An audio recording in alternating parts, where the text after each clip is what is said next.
Pérou News aujourd'hui, tout ce que vous devez savoir sur le Pérou. Cusco, un touriste guatémaltèque décède après avoir été frappé par la foudre alors qu'il revenait de visiter la montagne des 7 couleurs. Il s'agit d'Otoniel Castellanos Góngora, 65 ans, décédé sur le coup après avoir reçu une décharge électrique, a confirmé le directeur du Bureau de gestion des risques et de sécurité de Cusco. Un touriste de nationalité guatémaltèque a décédé après avoir été frappé par la foudre alors qu'il revenait d'une visite à la montagne aux 7 couleurs avec ses 2 proches et un guide touristique, également touché par le choc électrique. Cela a été confirmé à RPP Noticias par le directeur du Bureau de gestion des risques et de la sécurité du gouvernement régional de Cusco, Miguel Osco.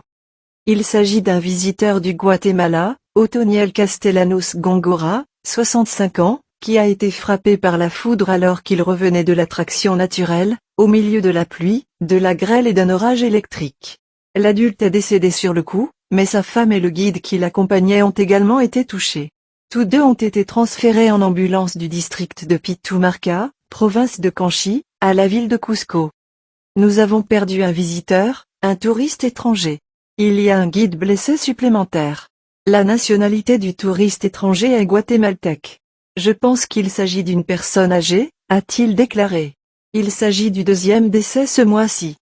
Selon le directeur du Bureau de gestion des risques, il s'agit du 2e décès de personnes jusqu'à présent ce mois de décembre.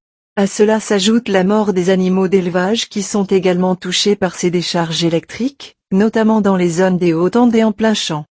Pour le spécialiste, il est nécessaire de mettre en place une surveillance avec le Senami afin d'avoir une sorte de feu tricolore qui permette aux habitants de savoir s'il y a des restrictions dues à la survenance de ces événements.